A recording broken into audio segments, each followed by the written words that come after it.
Hey there, Love Food listener. Julie Duffy Dillon here, and welcome to episode 195 of the Love Food Podcast.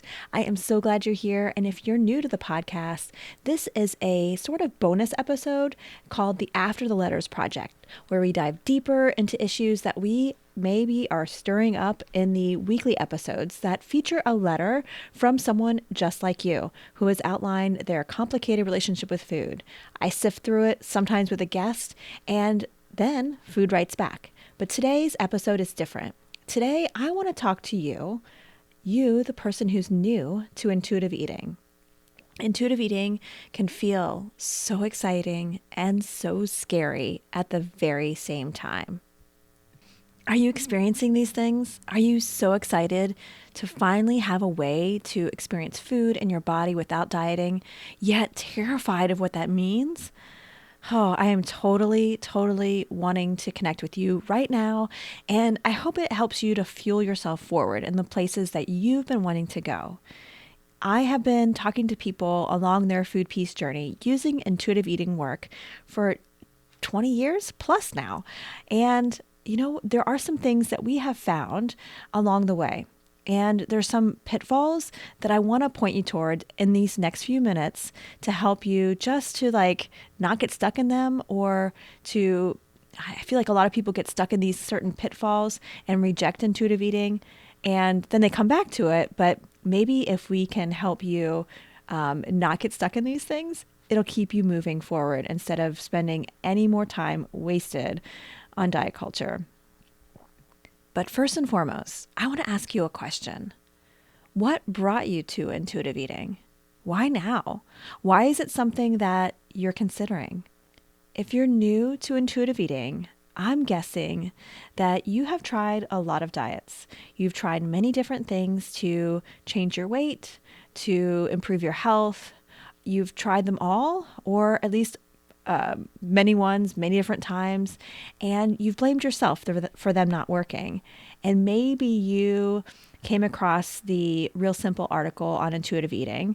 Maybe someone that you're friends with handed you the intuitive eating book, or you saw the hashtag intuitive eating that someone on Instagram that you follow had put in there, and you're like, what's intuitive eating? What does that mean? I know for many people, myself included, when I first heard the words intuitive eating, I kind of thought like a psychic, like an intuitive, and it's not like that. And it's not this hocus pocus rejecting science. It's actually a really scientific, evidence-based way of living your life, and a different way that is countercultural. But if you are connecting to intuitive eating, that lets me know that you have tried diets enough. You have. You've tried them enough, and it's okay to do something different. It really is. That is your evidence that it doesn't work for you. And as you're stepping into intuitive eating, you may be jumping in or dipping your toe into some really cold water. Be leery of a few things. First and foremost, intuitive eating is not a diet, and we live in diet culture, so our brain will often make any kind of way relating to food really diety. And unfortunately, this happens with intuitive eating as well. So what I would encourage you to notice is the excitement you may be feeling right now for intuitive eating. The excitement may feel really similar to the feelings of starting a diet. You may feel really hopeful. You may be putting plans together and just feeling man, I finally got my shit together. That is the seductive, sneaky sides of dieting that are even in intuitive eating too. And if you found intuitive eating by a hashtag on your favorite influencer on Instagram, they may be also someone who's dieting using intuitive eating.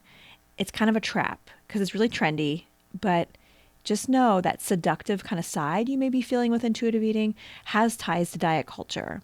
And when that buzz goes away, it doesn't mean that it's not working or that it's a failure. It just means that you're really getting to really what intuitive eating is. It's not supposed to be this quick fix, and it's not always going to feel warm and fuzzy.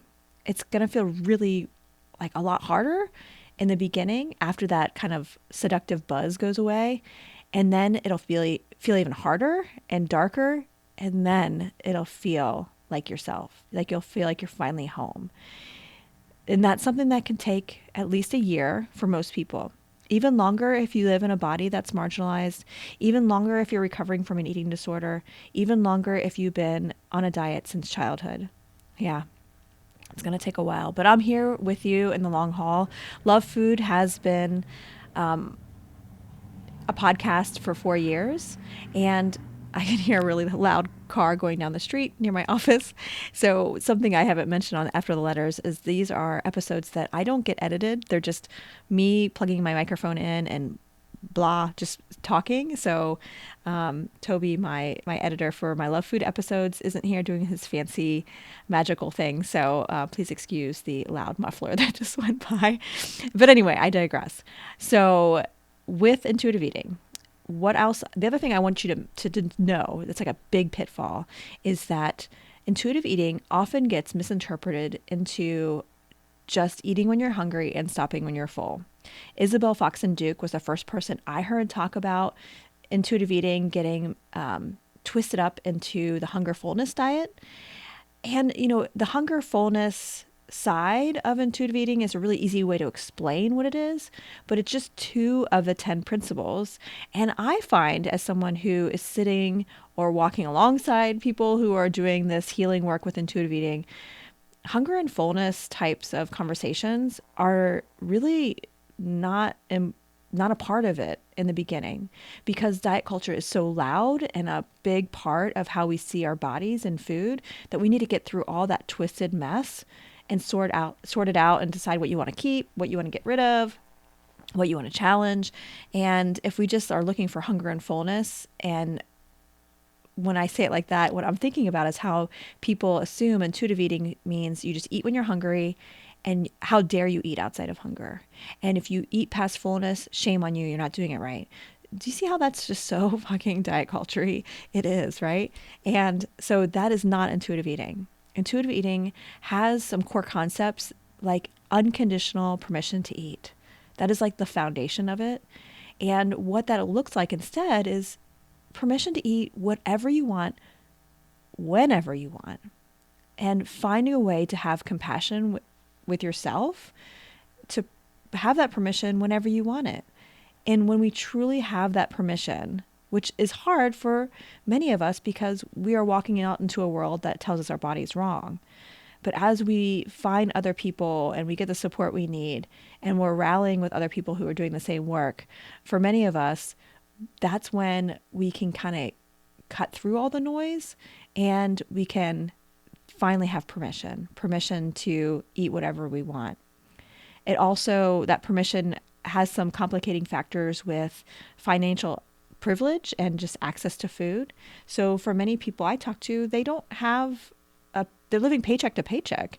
And so having enough food around is just not something that they have all the time. And so, yeah, having permission just to eat what you need and what you have access to is such a big part of this. So if you find yourself having shoulds and shame around the hunger fullness side of intuitive eating, you're making it into a diet. So try to avoid that pitfall as well. So those are the 2 biggest pitfalls that I see with people who are new to intuitive eating. What I want you to do instead is to notice. It's really important to notice. Notice how you react to certain foods, to certain conversations, to certain commercials. Notice how your body feels when you're eating, when you're not eating, when you're rested and not rested. Notice how you experience your body when you're around certain people, when you're walking down the street, when you are sitting on the bus. Notice how that changes when you're around people in your family or certain friends, with your healthcare provider. Notice how you feel when you are sitting down and getting your hair cut. Notice if it's any different than when you're by yourself. When you're in clothes that feel a little too tight, or in clothes that feel like they're made for you. Notice how your body and your relationship with food is the same or different when you are reading a book or you're looking in the mirror. Those are so Oh, that's the nuance of intuitive eating, and that's where the work is. It helps you to cultivate compassion for the nuance. And that's where your story is unique. And that's where the healing happens. If anybody tells you intuitive eating is about being smaller and to make sure you're eating less, that means they don't know what intuitive eating is. Intuitive eating is not about eating less. Intuitive eating is about healing. And all those things that I just mentioned, plus a million others things to notice, that's what intuitive eating work is. All right, so enough for now. I look forward to connecting with you in a future Love Food podcast episode, whether it's a regular one or another After the Letters project.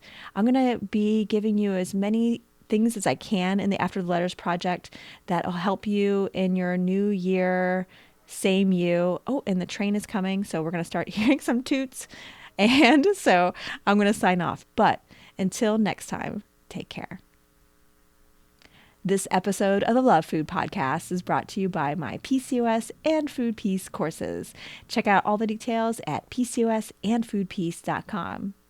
If you enjoyed this episode of the Love Food Podcast, I would love it if you left a rating, a review, subscribed, or shared an episode. I have a goal of getting to 1,000 reviews this year in 2020, and it's one of the things that I have been told will help me connect with a literary agent to write a book. So doing any of those acts of kindness really helps the show grow and helps me meet that goal. So thank you in advance. And I look forward to seeing you, connecting with you in the next Love Food episode. Bye for now.